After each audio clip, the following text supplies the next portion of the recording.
In January 12, 1945, Adolf Hitler received the news he had been dreading. The Soviet Red Army had launched its winter offensive. He wasted no time. Within 4 days, Field Marshal Gerd von Rundstedt, Commander-in-Chief West, received the following order. CNC West is to withdraw the following formations from operations. They were still involved in the Battle of the Bulge, immediately, and refit them.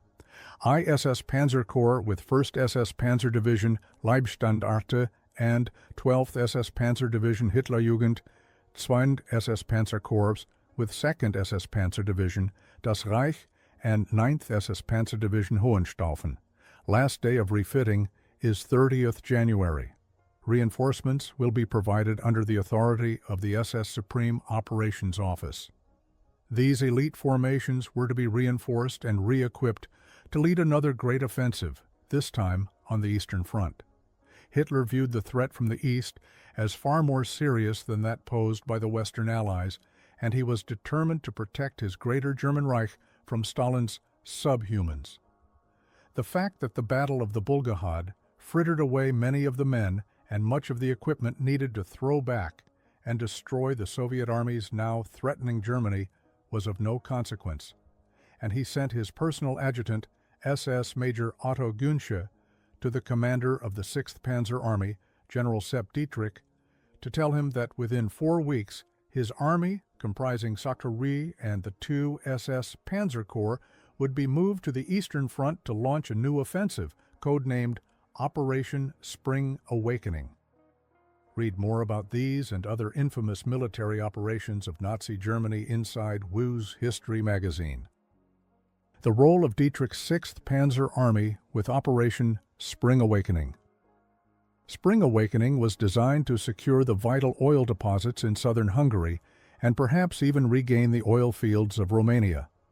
Both Dietrich and General Heinz Guderian, the Army Chief of Staff, had wanted the 6th Panzer Army deployed behind the Oder River to protect Berlin and northern Germany. But Hitler would have none of it. The only natural oil deposits in German-controlled territory were those around Nagy Kanizsa in southern Hungary, and with Allied air attacks disrupting and often neutralizing the synthetic gasoline production sites for long periods, it was essential to protect them. Without this crude oil, the war could not be continued. Dietrich and the trusted divisions of the Waffen-SS were to be given responsibility for Spring Awakening. It proved impossible to fully refit Dietrich's divisions by January 30th. Personnel and material replacements continued to arrive during the loading for the move to the east, during the move itself, and even after arrival in Hungary. Indeed, in view of the massive and by now almost continuous Allied air onslaught, the general state of the German war economy, and not least, the appalling casualty rate sustained in 5.5 years of war, it is astounding that Dietrich's formation was made ready for an offensive action at all in such a short time, actually less than a month. Men were drafted from the Luftwaffe and Kriegsmarine, the slightly wounded and sick returned to their parent formations, and vehicles and tanks were delivered directly from factories. Extraordinary measures were taken to conceal the fact that the 6th Panzer Army was being moved to the Eastern Front. All ranks were ordered to remove their sleeve bands, and special code names were given to all components. Thus, 2 SS Panzer Corps became SS Training Staff South, the Das Reich Division was Training Group North, and the Hohenstaufen became Training Group South. Even regiments were redesignated as construction teams. For example, Der Führer became Otto North, after its commander, Otto Weidinger. Other deceptive measures included unloading part of the 6th Panzer Army staff near Berlin and making it known that their final destination was in the Frankfurt am Oder area, and despite the air threat, actually sending the Tiger IIs of ISS Panzer Corps via the Berlin area before routing them through Vienna to Hungary. In view of the time needed to refit and move the 6th Panzer Army to the Eastern Front and to secure the ground west of the Danube for the new offensive, Hitler ordered a preliminary attack in Hungary on January 18th. This attack was designed primarily to cut off and destroy all Soviet troops north of a line drawn from Lake Balaton through Székesfehérvár, known to the Germans as Stuhlweissenberg, to Budapest, and secondly to liberate that city. The Pest garrison had in fact withdrawn across the Danube to the hills of Buda the night before. 400 kilometers recaptured. Since the Russians had depleted their defenses in this area to meet previous German attacks in the north, this new offensive was initially very successful. Within 3 days, a large section of the west bank of the Danube had been secured south of Budapest, and the Germans then turned north and northwest, threatening to link up with other forces attacking in the north and to cut off an entire Soviet front. By the 26th, however, with their forces in the south only 20 kilometers from Buda and in the north only half that distance, the Germans were exhausted. This was the moment when Soviet Marshal Rodion Malinovsky went over to the attack. Although Székesfehérvár and the ground between it and Lake Balaton were held by February 3rd, the Germans were more or less back to their original positions. Meanwhile, Marshal Georgy Zhukov's and Marshal Ivan Konev's offensives in the north had advanced over 150 kilometers. Warsaw, Lodz, and Krakow had fallen, and a Soviet army had entered East Prussia.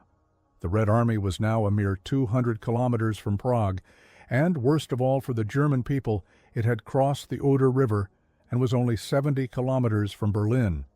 This, then, was the crisis situation into which the 6th Panzer Army was about to be launched. Another factor complicating Hitler's plan was that by mid-February 1945, the Red Army was holding a considerable bridgehead in Hungary across the Gran River north of Esztergom. This bridgehead was seen by the Germans as a potential assembly area for a major thrust toward Vienna, and as such it had to be eliminated before the Germans could launch Spring Awakening. This preliminary operation was given the code name South Wind, and on February 13th, Headquarters Army Group South ordered the commander of the German 8th Army to attack, concentrating all available infantry and armored forces and accepting the consequent weakening of other front sectors with the newly arrived YSS Panzer Corps. After a short artillery preparation to thrust from the north, to destroy the enemy in the Grand Bridgehead. Operation South Wind proved a brilliant success. In 8 days, Hermann Priess's ISS Panzer Corps, with valuable assistance from Panzer Corps Feldherrn Halle, recaptured over 400 square kilometers of territory, inflicted 8,800 casualties on the Red Army, and cleared 7 infantry divisions and a Guards Mechanized Corps, equivalent to a German panzer division, from west of the Gran, all for the loss of only 2,989 casualties. However, although it is remarkable that such an effective fighting machine could have been produced within a month of the Ardennes disaster, the more so when one takes into account that many of the men involved had received only minimal training, the question arises as to whether this elite SS Panzer Corps should have been used in this operation at all. 6 divisions for the 6th Army. Despite all the measures taken to disguise the arrival of the 6th Panzer Army on the Hungarian front, units of ISS Panzer Corps were soon detected in the Grand Bridgehead operation. Its commitment there, rather than in the northern part of the Eastern Front, and the knowledge that yet another SS Panzer Corps had arrived in Hungary immediately alerted the Soviets to the possibility of a German offensive. It is also obvious that the premature use of the Corps interrupted the proper refitting of its 2 SS Panzer divisions and actually ensured that their effectiveness in Spring Awakening would be reduced. Taken together, these facts indicate that the use of ESS Panzer Corps in Operation South Wind was a serious mistake. Hitler's precise aims for Operation Spring Awakening were as wildly ambitious as those in the Ardennes 3 months earlier. They were to destroy the Soviet forces in the region bounded by Lake Balaton and the Danube and Drava rivers, secure the Hungarian oil deposits, and establish bridgeheads over the Danube with a view to further offensive operations.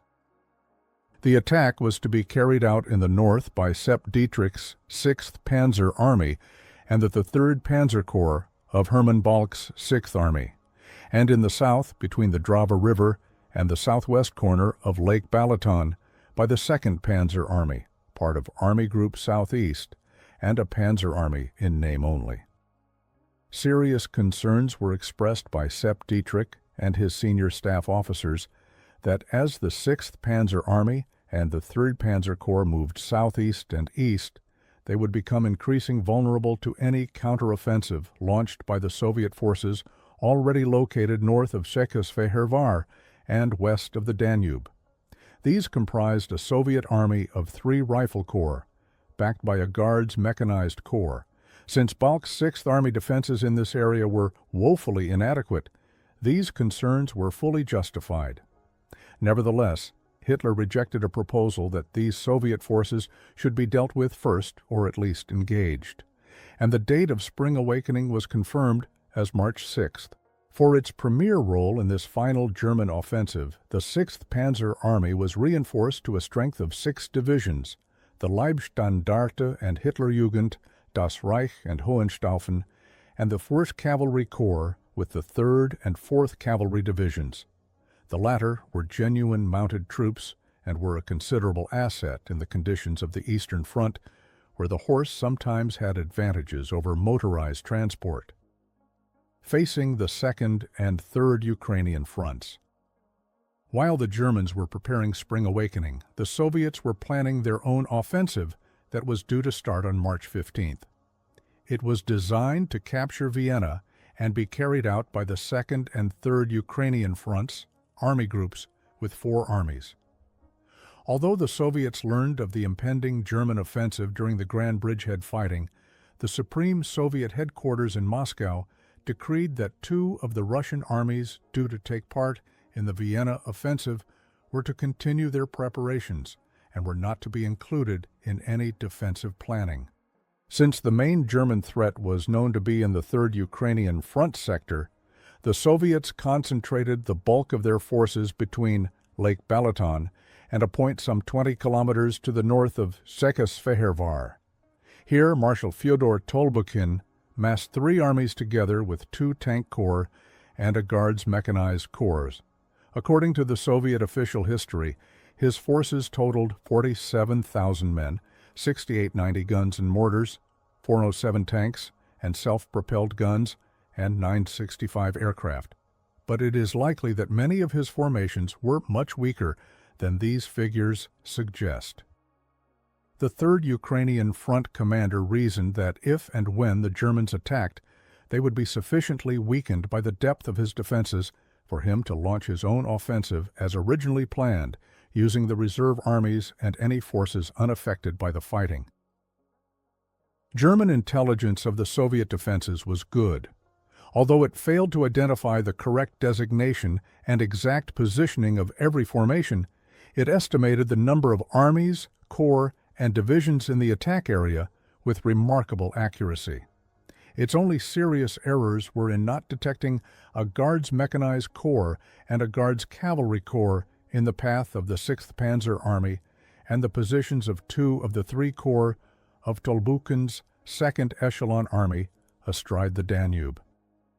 To the north of the 3rd Ukrainian Front, Marshal Malinovsky's 2nd Ukrainian Front numbered some 500,000 men and another 600 tanks, but over 400 of these were in reserve for the forthcoming offensive. The primary component of the Spring Awakening offensive can be narrowed down to the area between Lakes Balaton and Valensai. There the attack involved Sepp Dietrich's 6th Panzer Army and the 3rd Panzer Corps of the 6th Army, with some 300 tanks and Sturmgeschütze self-propelled assault guns. These forces were opposed by more than 1,200 guns and mortars, and in theory, but in the event not in practice, by some 300 Soviet tanks and assault guns. The state of the ground caused great anxiety in the German command.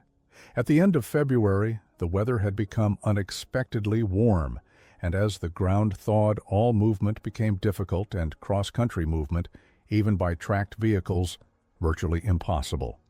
The onset of what is called Rasputitsa, a 3 to 4 week period of almost complete immobility in spring and autumn due to muddy conditions, did not augur well for Hitler's last offensive. Dietrich's chief operations officer reported, "In the constricted area between Lakes Balaton and Valence, the mud became alarming. The closer one came to the assembly area, the more widespread the land that was underwater, impassable for all kinds of vehicles. It looked the same in the enemy area as far as the terrain permitted observation. A panzer attack in open terrain under these conditions is out of the question." As a result of this report, a request was made to Headquarters Army Group South that the attack should be postponed for at least 2 days, and Dietrich himself asked General Guderian in Berlin to support the proposal, to no avail. An advance through rivers of mud. The Tuchtales SS Panzer Corps' final assembly area was just to the south of Székesfehérvár, and its initial mission was to establish a bridgehead over the Danube between Dunaújváros and Dunafeldvár, some 60 kilometers away. Das Reich and Hohenstaufen were to attack side by side on a 10-kilometer frontage from a start line running due west from Seragelia. The initial objectives were Sarkarestur and Sarost, both about 10 kilometers from the start line. The 3rd Panzer Corps was tasked with screening the Corps' left flank, and its boundary with ISS Panzer Corps was the Sarviz Canal, which together with the adjacent Sarviz River formed a major obstacle. On the right of ISS was I Cavalry Corps. The objective of these 2 corps was the CO Canal between Mezokomarom and Simontornia, 15 and 25 kilometers away respectively. Units of Balk's 6th Army were manning the forward defenses in front of these assault forces and would come under command as the attack developed. A panzer division, the armored element of another, and a motorized brigade were held in Army Group South Reserve. The area over which the Waffen-SS divisions were to advance, although very open, is gently rolling country with a number of significant hill features and ridges. There were only 2 hard surface roads running southeast from Székesfehérvár, and even these had been turned into rivers of mud by the thaw. Had the ground been frozen at the time of the attack, the initial results might well have been very different. 23 tank killing grounds. The Soviet defenses between Lakes Balaton and Valence were constructed in great depth, on average some 30 kilometers. 7 infantry divisions were holding the front line between the lakes, and 4 more, one of which was in Army Reserve, were sighted in depth between Sarbogard, Mezokomarom, and the southeast edge of Lake Balaton. 2 of the front line divisions were to the east of Lake Balaton, immediately in front of 4th Cavalry Corps. 2 faced ISS Panzer Corps. 2 more were opposite Descend SS Panzer Corps, and a divisional equivalent was in front of the 3rd Panzer Corps. The 18th Tank Corps, with about 75 tanks and armored assault guns, provided a mobile reserve in the area of Sarozdi, directly in the path of the Sound SS Panzer Corps, and 4 more rifle divisions and a Guards Mechanized Corps were situated just to the west of the Danube, directly covering the 2nd SS Panzer Corps' objectives of Dunaújváros and Dunafeldvár. As if all this was not enough to contend with, the Soviets had a further 12 rifle divisions within 30 kilometers of the east bank of the Danube, and 3 more between the west bank and Lake Valence. When one considers that the normal ratio expected for a successful attack is 3 to 1 in favor of the attacker, it becomes clear that the 6th Panzer Army in general, and the 2nd SS Panzer Corps in particular, had been given formidable tasks. A detailed Russian study of the Lake Balaton offensive gives full details of the strength and dispositions of one of the divisions forming the Soviet defense, the 233rd Rifle Division. This particular division was opposing the Hitler Jugend and part of the Leibstandarte, But the divisions facing the Das Reich and the Hohenstaufen divisions would have been similar in strength and deployment. The study says that between February 18th and March 3rd, the 233rd Rifle Division had dug 27 kilometers of trenches, 130 gun and mortar positions, 113 dugouts, 70 command posts and observation points, and laid 42-49 anti-tank and 50-58 anti-personnel mines, all this on a frontage of 5 kilometers. It goes on to quote a figure of 114 guns and mortars, including 6 122mm howitzers and 33 120mm mortars for the division, giving an average of 22 guns and mortars per kilometer of front, with up to 67 able to fire on the most important axes. Although there were no tanks in this defensive zone, there was an average of 17 anti-tank guns per kilometer, forming 23 tank-killing grounds. The division was deployed with 2 regiments forward and a 3rd on a flank in depth. This latter regiment was given counterattack tasks into what the divisional commander considered to be 3 areas of vital ground.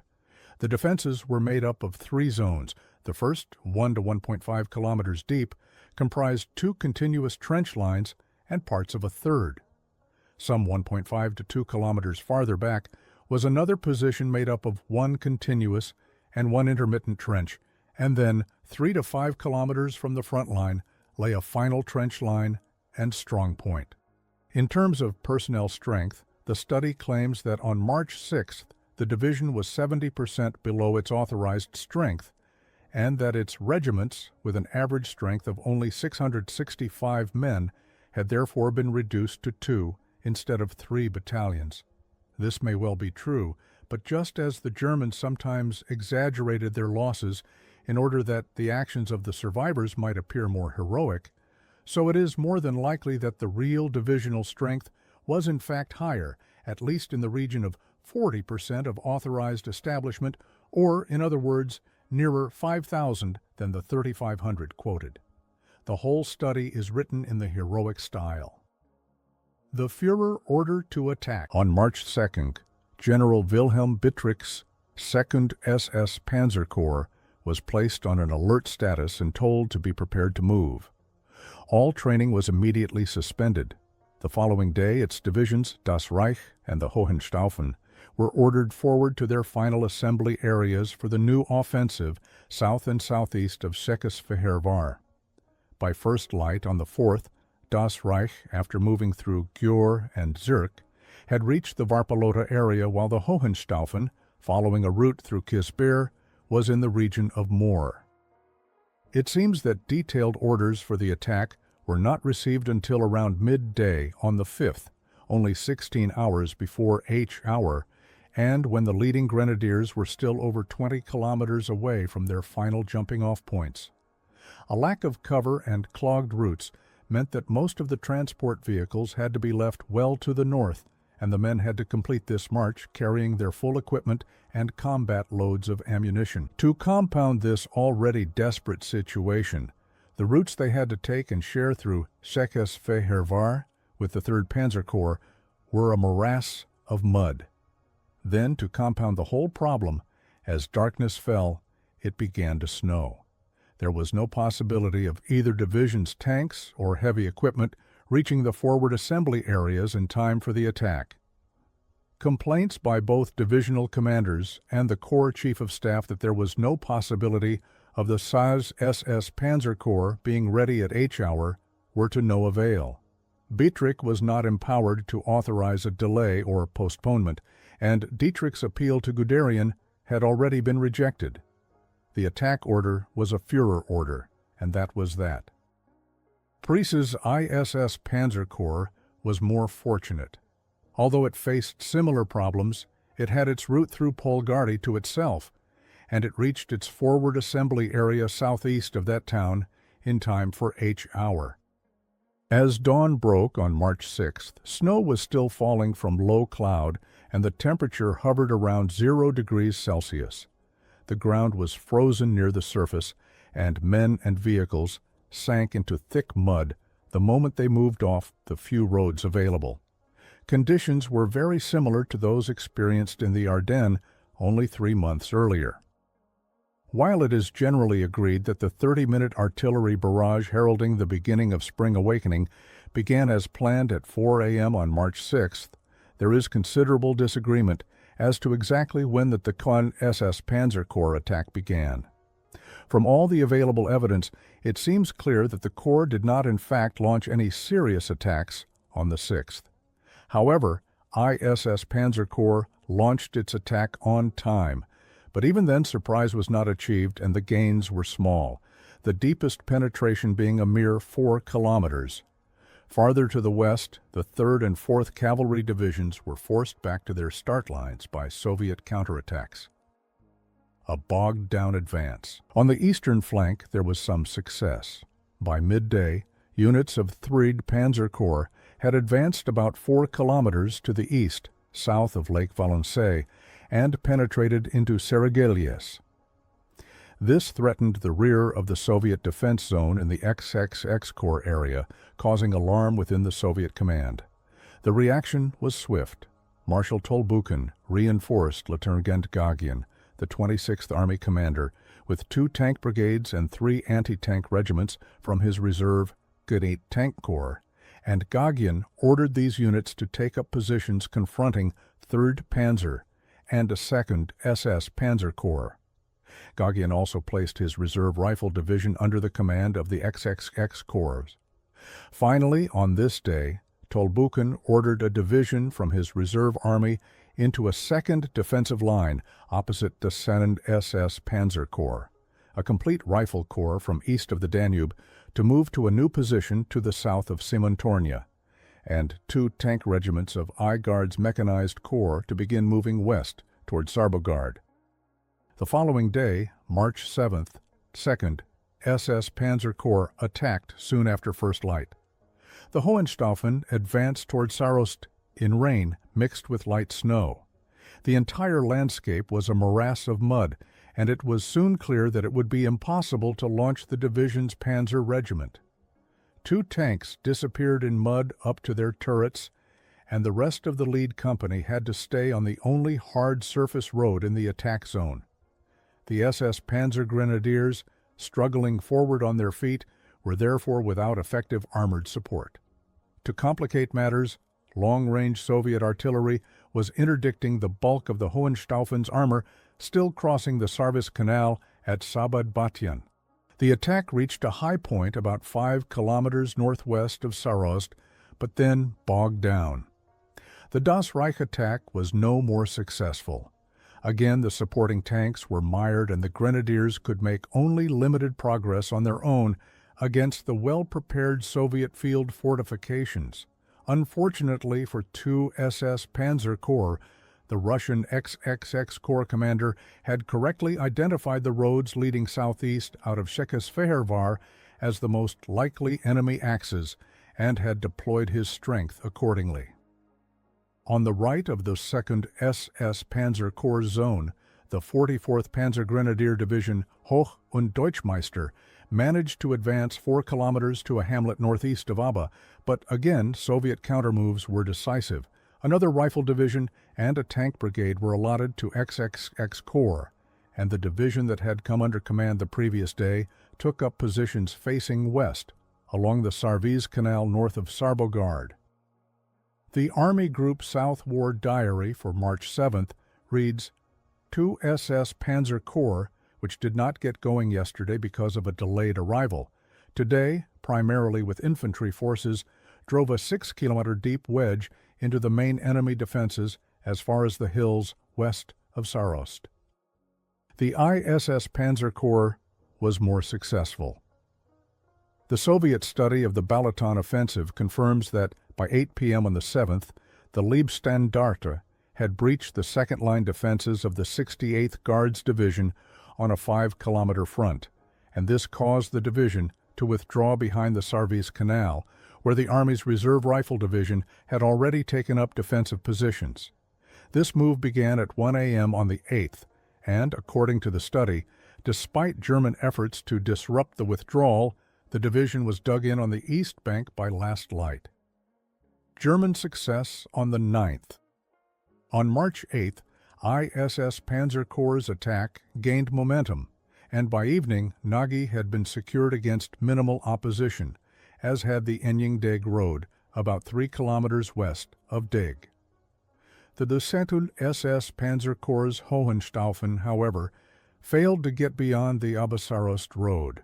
A motorized rifle brigade had reinforced the hard-pressed infantry division in this sector, and the only real success came just after dark, when some fortified farmsteads were captured to the northwest of Sarost. The Soviets claim that the other division of the Corps, Das Reich, made 9 separate attacks on this day, but again, anti-tank and artillery fire from concealed positions stopped the enemy attack. The failure of WW SS Panzer Corps to make progress on the east side of the Sarvis Canal was inevitably causing deep concern at Headquarters Army Group South and 6th Panzer Army, and this led, on the night of the 8th, to the release of the 23rd Panzer Division from the Army Group South Reserve to ISS Panzer Corps. With some 50 tanks, Jagdpanzers, and Sturmgeschützes, the division was ordered to follow behind the Leibstandarte and to be prepared to cross the Sarvis Canal and attack the Soviet forces in the rear of the 2nd SS Panzer Corps in the Sarkarestur area. The situation began to change dramatically on March 9th. In ISS Panzer Corps' Sector 1 Kampfgruppe battle group of the Leibstandarte overcame well-defended positions covering the Nagy-Saragres road to the north of Saragres before being brought to a halt by an anti-tank screen immediately north of the village. Another, in spite of the unfavorable ground conditions, reached the high ground, 2.5 kilometers north of Simontornia, before being halted by dug-in anti-tank guns and heavy artillery fire from positions south of the Sio Canal. In the Hitlerjugend sector, things also went reasonably well, particularly when one considers that there were no roads and few negotiable tracks in its area. Deg was soon captured, and by evening the division's leading elements were immediately to the north of Mezosilas. On the right flank of ISS Panzer Corps, one division of your Cavalry Corps exploited the gap created by the Hitlerjugend and reached the main road between Enying and Mesokomarum, while the other attacked Enying.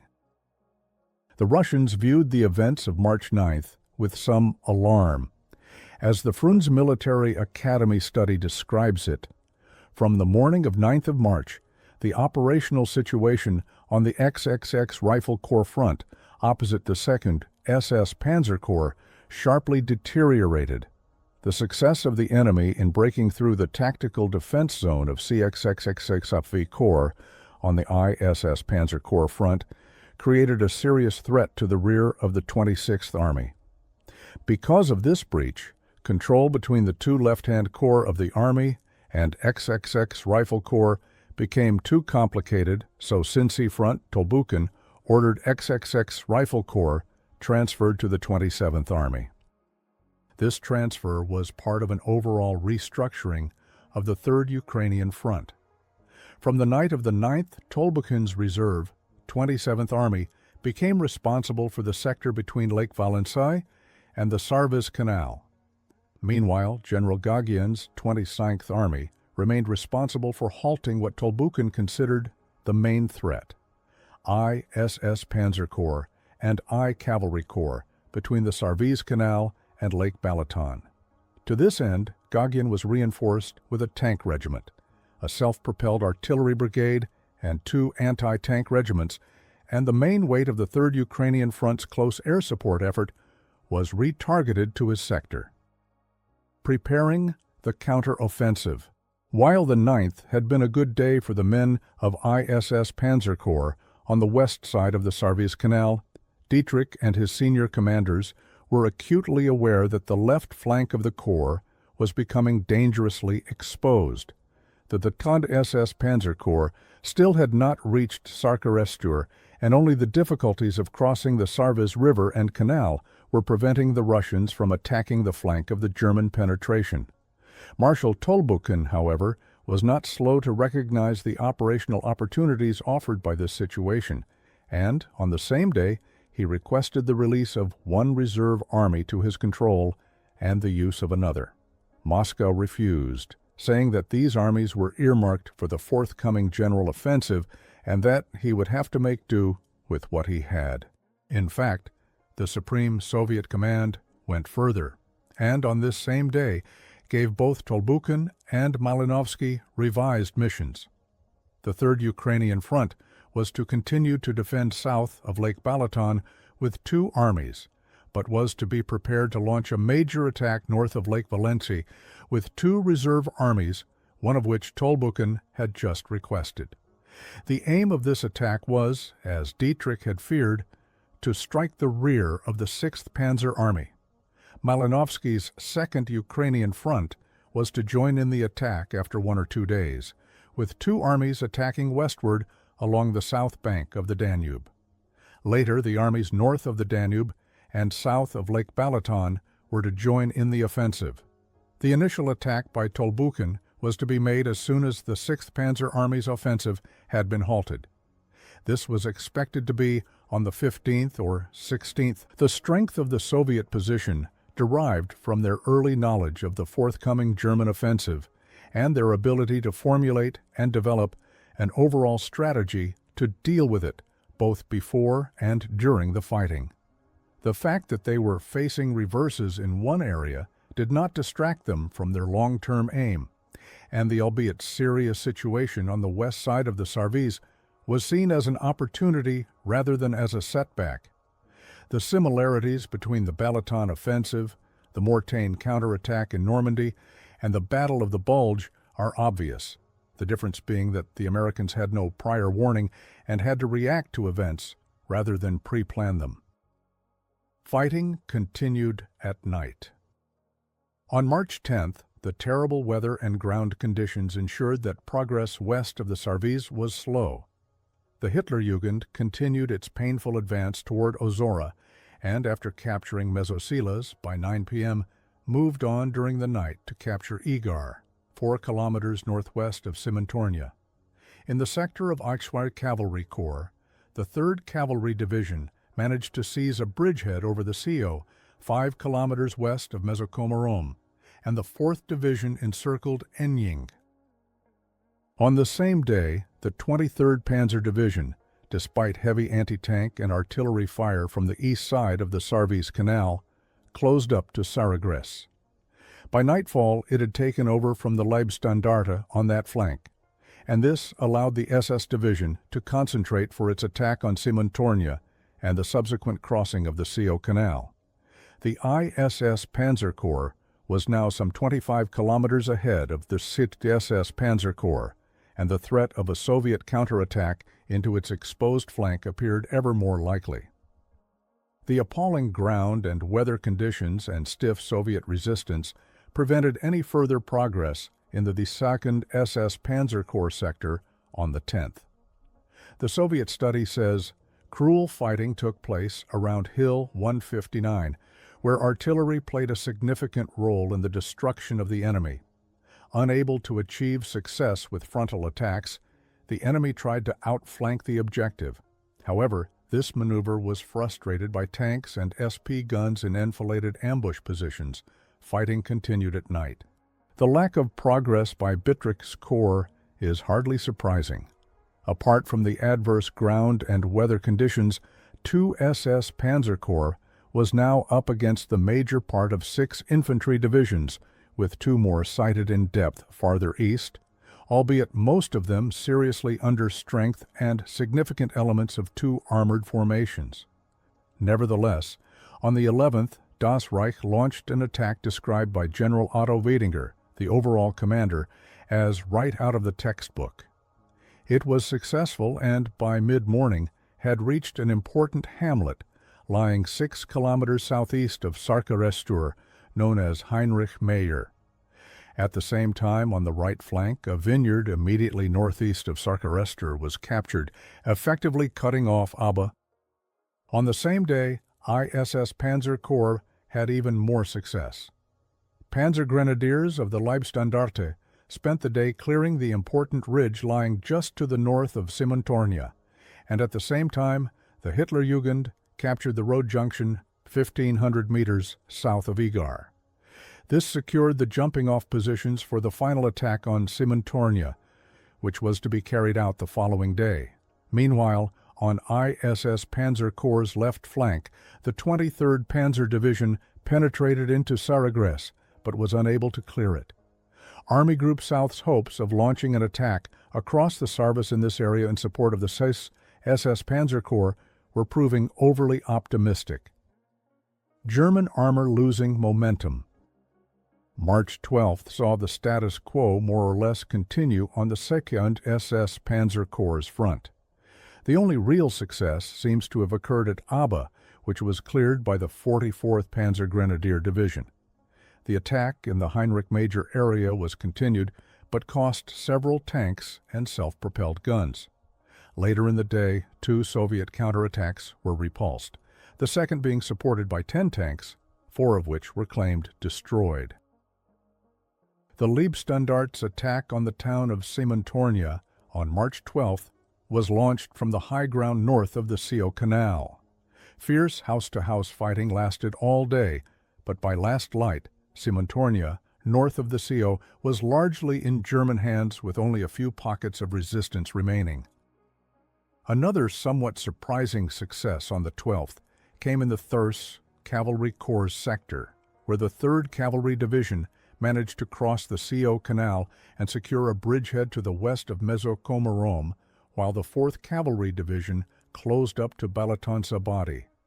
Nevertheless, despite these gains, there was little doubt that the 6th Panzer Army's offensive was losing its momentum. The Tuchold SS Panzer Corps had been decisively halted, and Price's corps was now up against 5 infantry divisions backed by a cavalry corps. The fact that these divisions were under strength was relatively unimportant, for the ground they were holding was ideal for defense and totally unsuitable for an attacking armored formation. Undetected by German intelligence, the build-up for the forthcoming Soviet offensive was proceeding rapidly on the 12th. The movement of the 6th Guards Tank Army with some 500 tanks to an assembly area just west of Budapest was completed, and a second attack army was moving in behind the army defending the sector immediately to the north of Lake Valensay. The scene was being set for the final destruction of the 6th Panzer Army. Fighting off Soviet counterattacks. From March 13-15, was SS Panzer Corps remained in a defensive posture with the Hohenstaufen still in front of Sarozd and Das Reich in a half-circle around Sarkarestur. The Deutschland Regiment and elements of the 44th Panzer Grenadier Division were just to the north of the small town, and the armored group continued to beat off repeated attacks on its positions at Heinrich Major. Numerous requests to withdraw from this exposed salient, less than 3 kilometers wide, were rejected. The 14th was mainly sunny, and the temperature climbed, drying the ground. On the 15th, Das Reich continued to beat off repeated Soviet counterattacks. Strength returns on this day show the Hohenstaufen with 35 Panther tanks, 20 Meckerfees, 32 Jagdpanzers, 25 Sturmgeschützes, and 220 other self-propelled weapons and armored cars. 42% of these vehicles were, however, under short or long-term repair. Das Reich had 27 Panthers, 22 Mechfuhrs, 28 Jagdpanzers, and 26 Sturmgeschützes on hand. Figures for self-propelled weapons, armored cars, and vehicles under repair are not available. The most surprising thing about these figures is that the Hohenstaufen had 6 Panthers and 8 MKWs, more than when it started the offensive, and was only 2 Jagdpanzers and 1 Sturmgeschütze worse off. And Das Reich was down only 7 Panthers, 2 Meckerfurs, 1 Jagdpanzer, 3 Sturmgeschützes, and 38 armored cars and self-propelled weapons, the latter despite the fighting at Heinrich Major. 2 things are clear from these figures. First, the repair and resupply system was working well, and second, the appalling ground conditions had prevented the deployment of the majority of the armored vehicles. What of the more successful ISS Panzer Corps during this period? The Leibstandarte's small bridgehead across the Sio Canal at Simontornia was successfully defended throughout the 13th. There were numerous Soviet counterattacks, all supported by tanks and aircraft. Meanwhile, the 23rd Panzer Division had managed to clear Saragres on the Sarviz River, but a subsequent attempt to force a crossing of the canal near Sisi failed in the face of tenacious resistance. This ended Army Group South's hopes of supporting the SS Panzer Corps' advance with attacks from west of the Sarviz. The 6th Army withdraws. While the 6th Panzer Army persisted in its efforts to implement the basic strategy of Operation Spring Awakening, the Soviet preparations for their own offensive were nearing completion. In addition to the 6th Guards Tank Army already assembled just west of Budapest, another 24 rifle divisions, a tank corps, and a Guards Mechanized Corps were being made ready for the strike across the rear of Sepp Dietrich's command. On March 14th, the bridge across the Sio in Simontornia, laid by the Leibstandart's SS Pioneers, was badly damaged by Soviet artillery fire, and the Corps' armor and heavy weapons were forced to remain on the north bank. Nevertheless, during the afternoon, SS Panzer Grenadiers managed to expand the Simontornia bridgehead to some 5 square kilometers. Meanwhile, the Soviets were attempting to establish their own bridgehead across the Sarviz Canal in the Saragres sector and at Azora, and it was these Soviet counterattacks that were seen by all the senior German commanders as ominous signs of things to come. At Army Group and Army level, German intelligence had detected part of the Soviet buildup on the 13th, but the moves had been misinterpreted as local reinforcements, and it was not until the evening of the 14th that the Army Group South War Diary recorded, "Today's movements leave no doubt of the enemy's intentions. Based on the results from aerial observation, motorized columns of at least 3,000 vehicles are moving out of the rear area from Budapest to the southwest, most of them in the direction of Zamoli. His objective will be to cut the rear connections of the German forces, 6th Panzer Army, and the 3rd Panzer Corps, which have advanced from the narrow passage of Székesfehérvár by an attack in the direction of Lake Balaton. During March 15th, ISS Panzer Corps continued to hold its slender bridgehead across the Sio, but it was now clear to most German commanders that Spring Awakening had failed. Sepp Dietrich recommended an immediate withdrawal to a suitable defensive line in the north, but this was ruled out by his superior, General Otto Wöhler, the commander of Army Group South. At 3:10 p.m., the latter gave his assessment of the situation to Berlin. He pointed out that any attempt to advance farther south in the ISS Panzer Corps area would be inexpedient owing to the hilly terrain and the Corps' exposed left flank. This was a major understatement. The ground to the south was not only hilly, it was broken, wooded, and bounded on both sides by waterways, something that should have been foreseen when the original plan was made. Wöhler proposed, therefore, to leave the 23rd Panzer Division where it was in the Saragres sector, and after relieving 8th SS Panzer Corps on the Sio with 1st Cavalry Corps and a Hungarian division, to move it north to a position behind 2nd SS Panzer Corps and the 3rd Panzer Corps. All 3 Panzer Corps would then attack east between Sarkarestur and Gardoni toward the Danube before turning south in accordance with the original plan. Wöhler estimated it would take 4 days to complete the necessary regrouping. Berlin approved this plan, which was hardly surprising since it was both strategically and tactically superior to the original concept, but demanded that it be put into effect in 3 days, not 4. Although this revised concept was considered impracticable by most of the field commanders involved, the necessary orders were issued at 11 p.m., and during the night, the first units of ISS Panzer Corps were withdrawn from the battle area. The end of Operation Spring Awakening. On March 16th, as ISS Panzer Corps made its first withdrawals from the Simontornia bridgehead, 2 Soviet armies launched a major attack on a 20-kilometer front in the IVSS Panzer Corps sector between Sekes-Fehérvár and the Vertus Hills. Behind them stood the 6th Guards Tank Army, and on their northern flank another army waited to join in the offensive. The immediate Soviet objectives were Tata and Győr in the north, and Varpalota and Veszprém in the south. The southern thrust was designed to cut off and destroy Dietrich's 6th Panzer Army. Unbelievably, as late as 11 p.m. on the same day, General Wöhler still believed he could implement his plan to attack east with his 3 Panzer Corps, and that same night, Headquarters 6th Panzer Army issued orders for the relief of ISS Panzer Corps during the following 2 nights. At 1:20 a.m. on the 17th, however, General Guderian, Army Chief of Staff, recommended to Wöhler's Chief of Staff that preparations be put in hand for ISS Panzer Corps to attack north rather than east, into the flank of the Soviet advance.